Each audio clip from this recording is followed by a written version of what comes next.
Hello, my name is Ayotemi, aka the Self-Aware Artist. Welcome to my first of many videos that I'm going to be making regarding this topic. Um, Basically, how to be a better man in relationships. Um, what I've learned. Let me backtrack. So, I, like many people, was in a toxic relationship. It lasted 4 years. Um, And since then, I've grown, I've healed so much. I've met my soulmate, with whom now I experience an extraordinary life and relationship with, where we make our dreams come true daily. We grow and heal together, and we grow more in love each and every day. Now, from this place, I'm able to look back on that previous relationship and see a lot of the ways in which I contributed to basically, fucking it up, right? Um, a lot of these ways revolved around my lack of emotional awareness and emotional intelligence.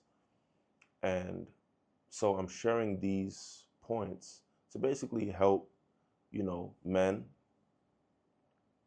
who, I can empathize now that a lot of us do not have the tools and do not know really about emotional intelligence and feelings and how to utilize our feelings.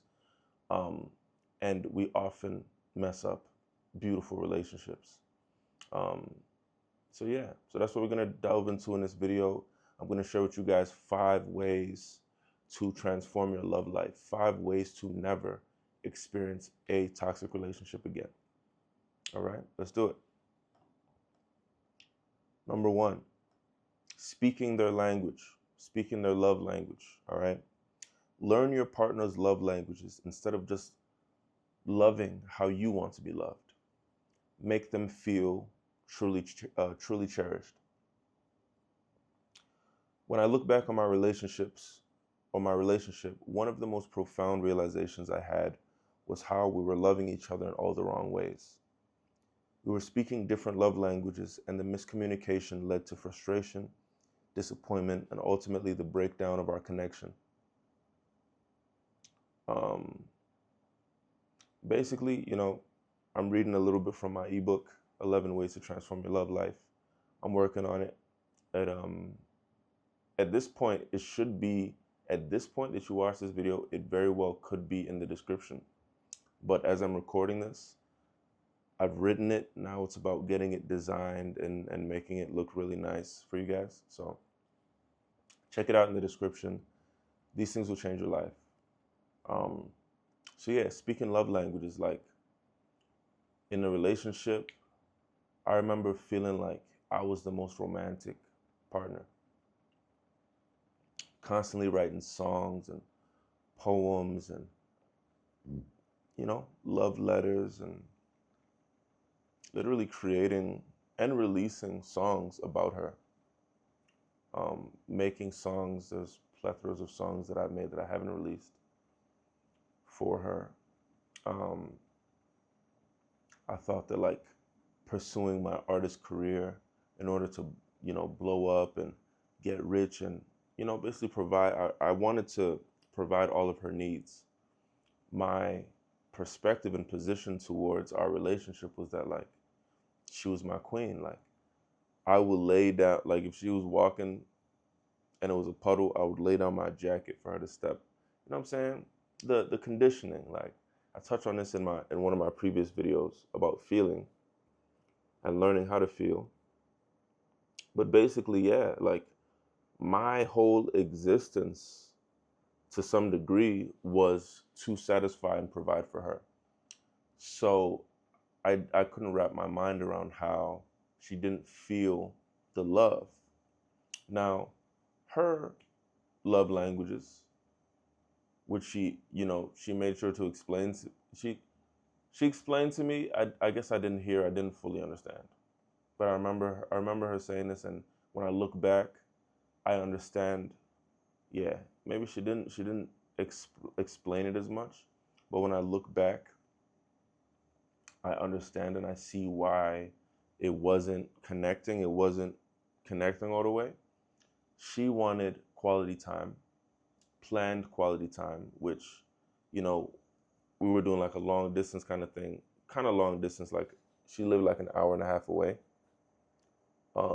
And so when I would make the effort to go and see her, I was thinking that was planned quality time. It was not planned quality time.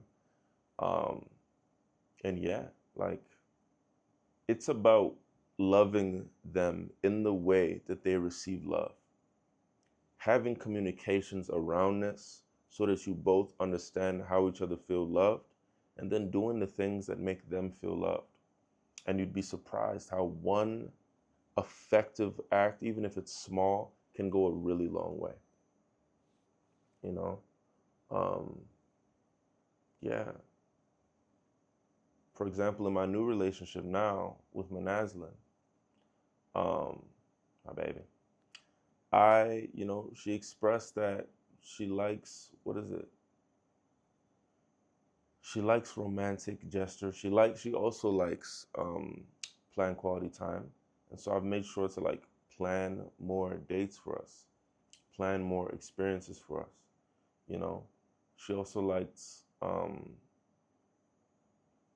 forget all the love languages, but she really loves flowers. She loves when I get her flowers.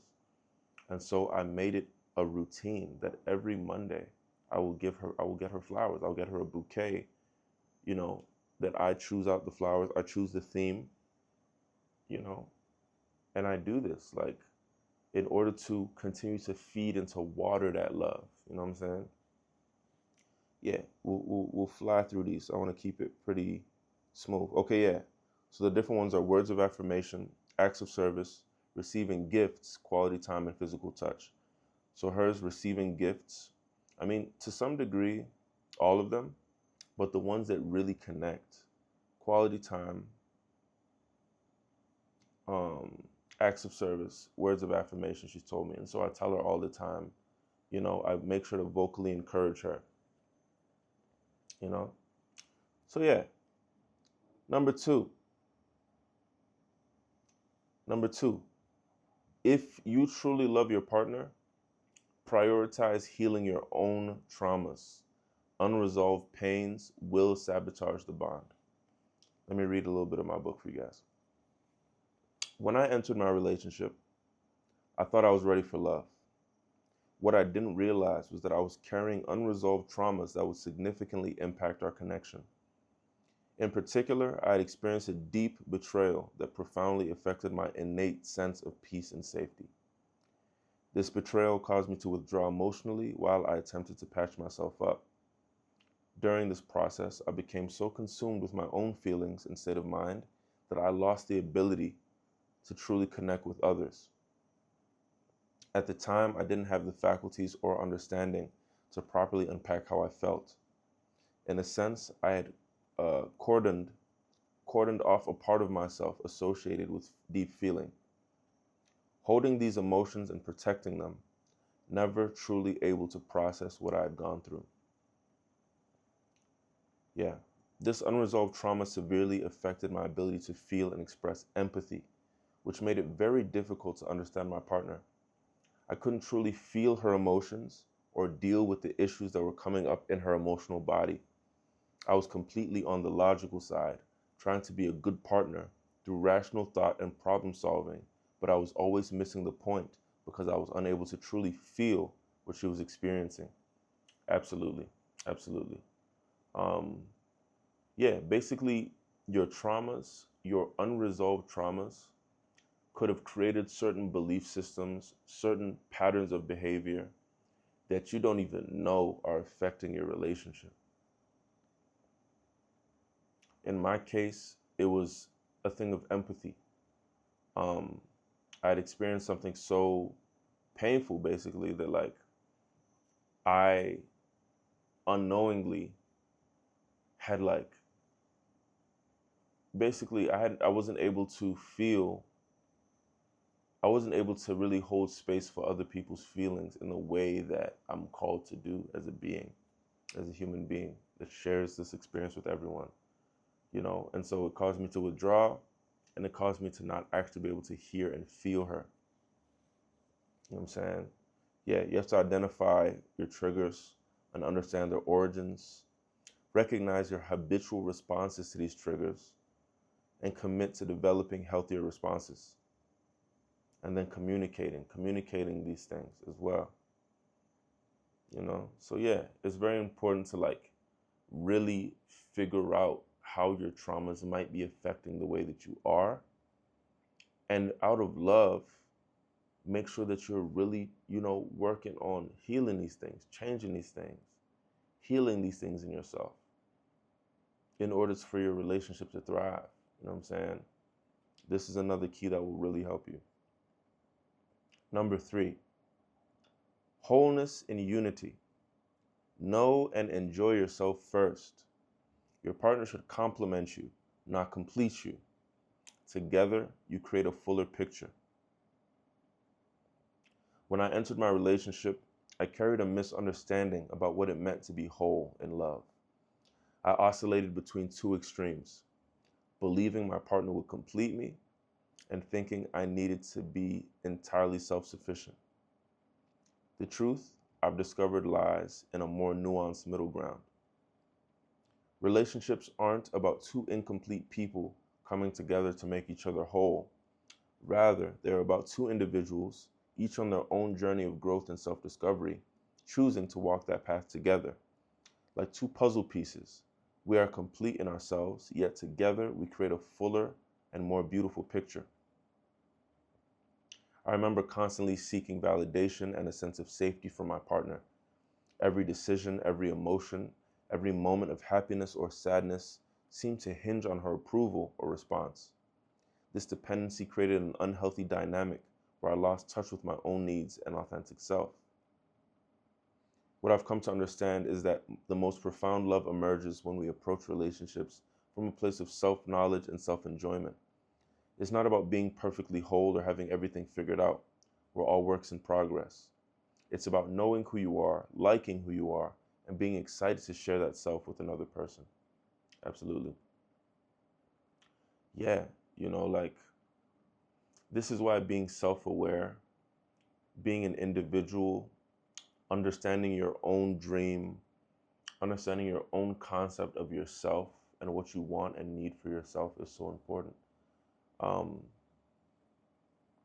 Yeah, there's a certain like liberty, a certain self-awareness and understanding that you need in order to like truly exist in a way that complements each other. This is where you get that feeling of like, I love too hard.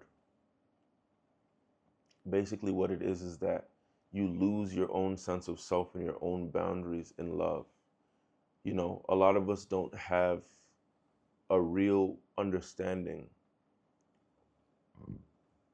of ourselves, and so it is very hard for us to set real boundaries in relationships in the places that matter, in the nuanced places that it's really hard to set boundaries based on your own traumas, based on your own stuff, like separation anxiety and stuff like that. Like right now, me and Manazlin have two different spaces, two different rooms, which many people might see that and approach that, and it creates an extreme amount of anxiety inside of being separate. What does that mean? What does that mean if we can't be together in the same space, or if we're not together in the same space? Does that mean we're not supposed to be together? You know? But when you have a solid sense of yourself and what you need, like I need my own space.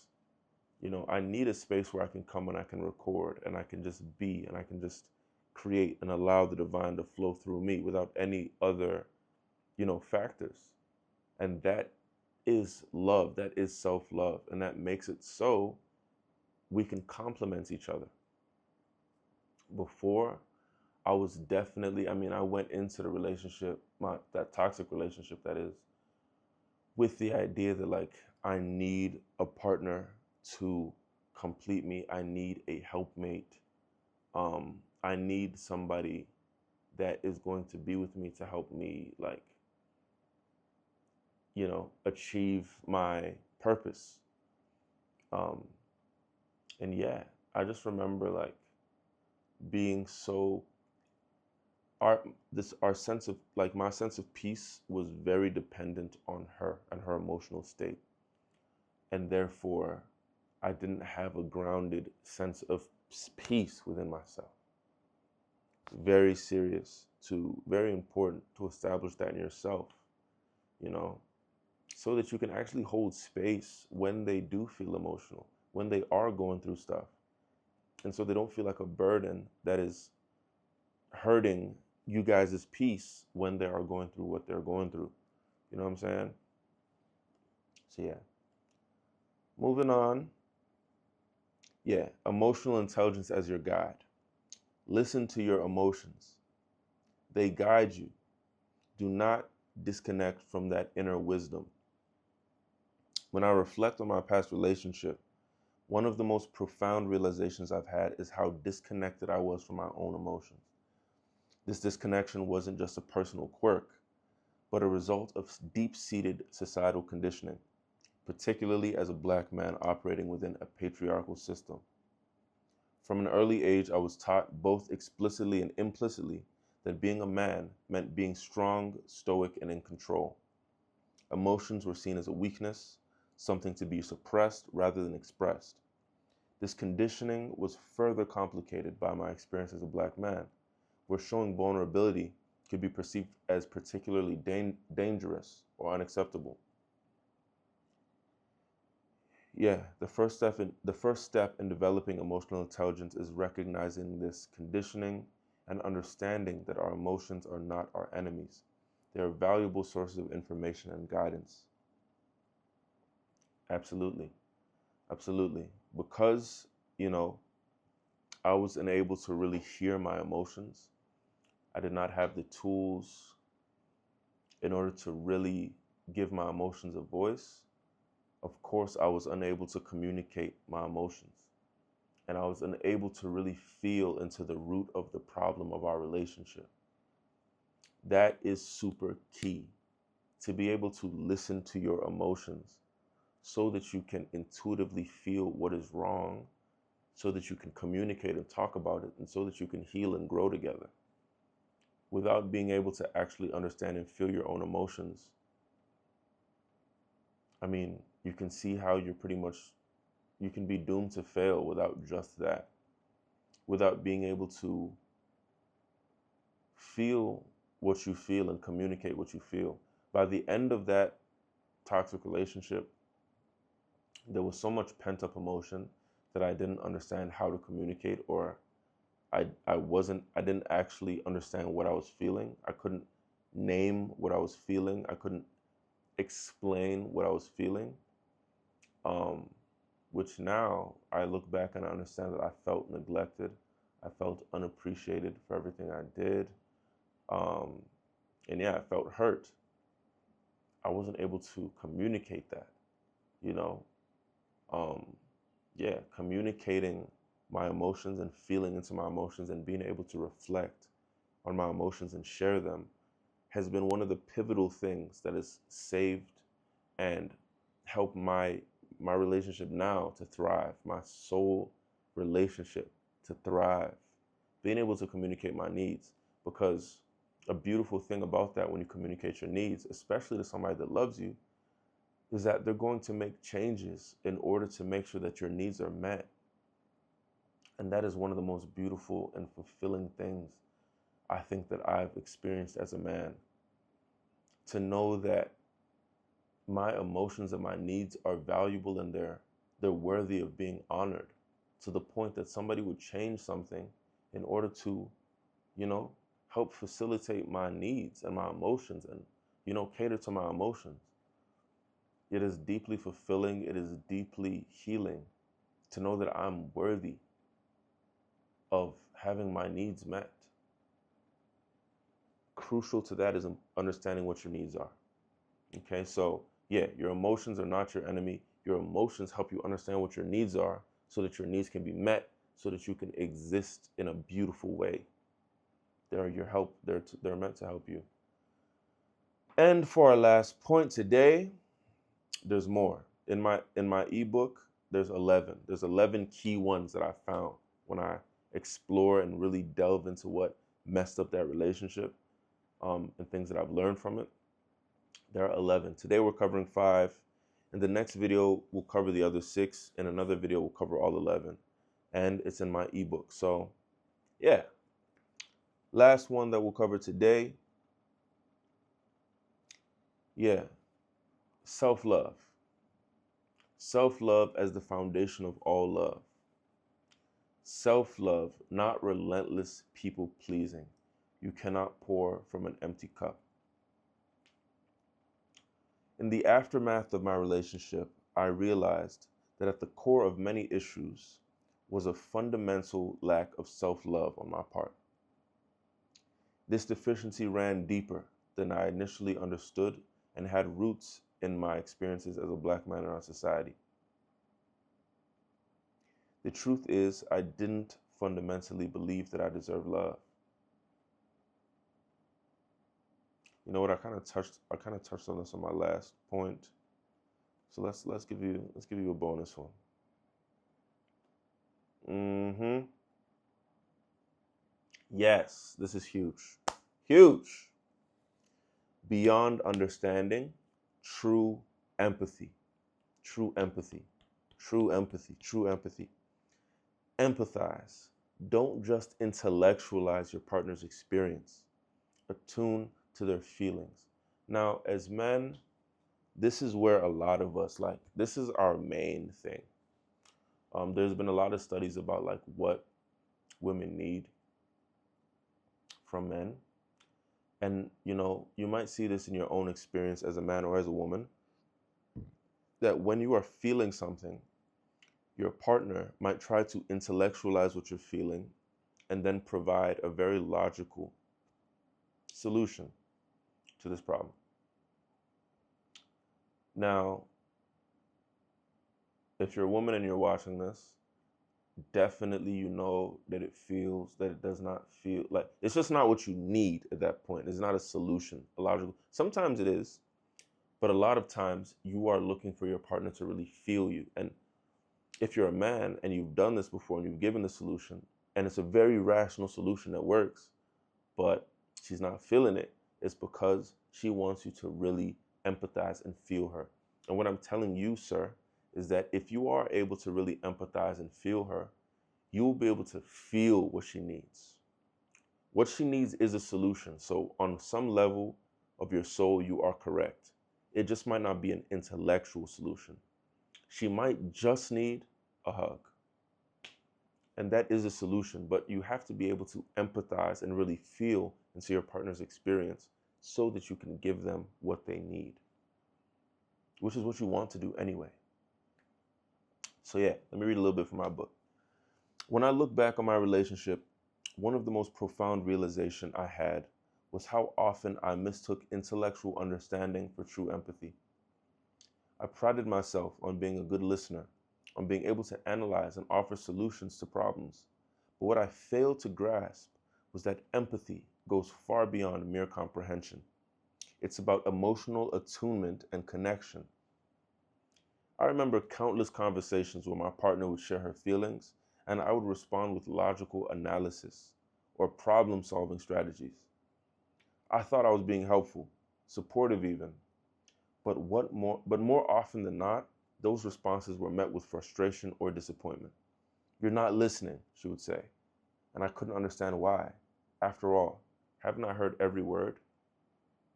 Absolutely. For what I'm just saying just now, it's about empathy. It's about empathy. Empathy ties back into this whole conversation of feeling, understanding your own feeling, understanding,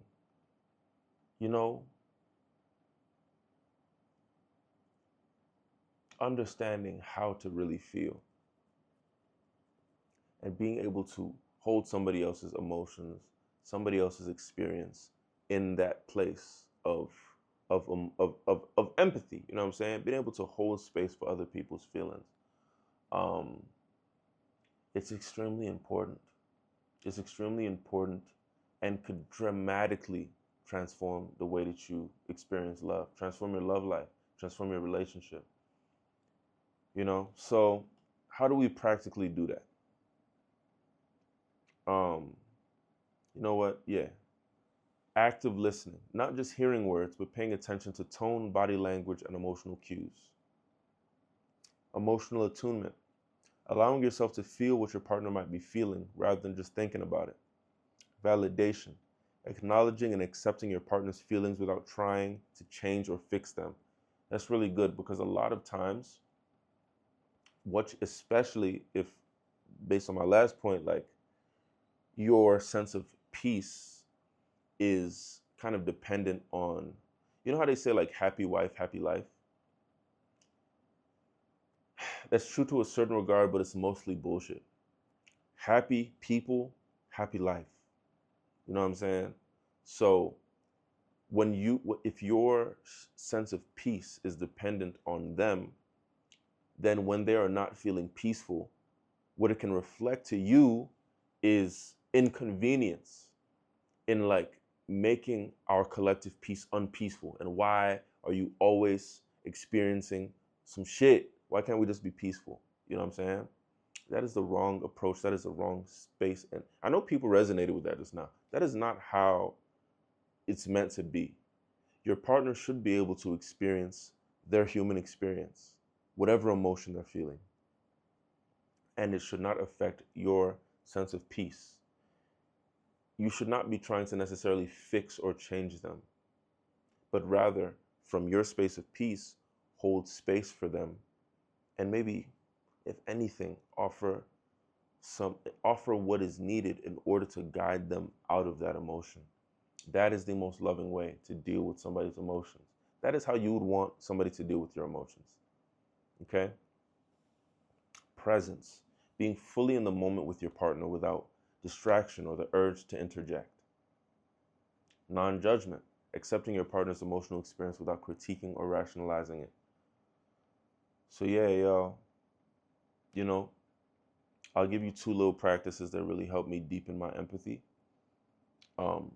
Reflective listening, paraphrasing what my partner has said to ensure that I've truly understood. This helps to step into their feeling, feel into their feeling rather than just listening and trying to analyze it. Emotional naming. This has been really helpful for me to understand like what my emotions are, what I'm feeling, how different feelings are different from each other. Yeah, it's been extremely invaluable to like name my emotions. And yeah, you know. So yeah, these are 5 things that will dramatically change your life and change your relationship. You know what I'm saying? And I'm gonna give you an exercise for that last one, which in my ebook I give you exercise, very practical exercises for each and every one that you can literally change your relationship today. Like if you take any one of these things and start applying it today in your relationship, it will make your relationship better. If you learn and imbibe these things before you get into your next relationship, it will make sure that you never have a toxic relationship again. So yeah, this is an exercise to just leave y'all with. The next time that your partner or a close friend shares something emotional with you, practice pure listening. Don't offer advice or try to fix the situation. Instead, focus on reflecting back their feelings and asking questions to deepen your understanding of their emotional experience. Afterward, reflect on how this approach felt different from your usual responses. Literally, approaching things with curiosity is a complete game changer. Just wanting to know more. Because this is the thing, right? In your relationship, this person that you're with, this person that you love, right? I know you find them beautiful. The thing is that every aspect of them and their experience is beautiful. From this place of peace, you'll be able to really, from your own like sovereign place of peace that is not dependent on them, which is something crucial that I want you to take away from this video. You need your own state of peace. It is from this state of peace that you will then be able to properly engage with your relationship. It is not shared. There is a shared emotional environment, but their peace and your peace needs to be a sovereign thing. It has to be. Now, yeah, from this place of peace, everything that they experience, every emotion that they experience is a beautiful thing. Approach it with curiosity. Try to learn more. Try to deepen your understanding of your partner. They are your partner and you are their partner for a very special and very particular reason. Embracing this beauty instead of looking at their experience as an inconvenience to you will really, really, really transform and deepen your love. All right? Now, yeah, women, send this to a man that you know, send this to your partner, send this to as many men as you know, because like this conversation around emotion, this conversation around feeling, around empathy is part of a shift from fully masculine leaning, which I don't know, look around, it's not working, right? To this new level where we balance our masculine and feminine and we approach life from a holistic space, okay? Yeah, a lot of men, and myself included in my previous relationship, just like a year and a half ago, don't understand these things. We are not equipped, we are not taught, and it is second nature to us. Once we get in the groove of it, we remember it, and it becomes a very pivotal and very powerful thing. Men can become very powerful when we understand these things, when we leverage and utilize our divine feminine. So yeah, we're gonna have more of these conversations. Share this with a man that you know. You know what I'm saying? This conversation needs to continue. And yeah, tap into the description, cop the ebook, buy it for a friend, buy it for a couple men in your life, and it'll change their lives. It'll change all of our lives. All of these can be applied to men and women. And yeah, it is just my hope that people can learn from my experience and people can become more self-aware. People can become more emotionally intelligent. I think it'll make the world a better place. So thank you for tuning in to another episode, another video. The self-aware artist Ayutemi. Tap in with the music on my music channel. And yeah, I'll see you in the next video. Thank you.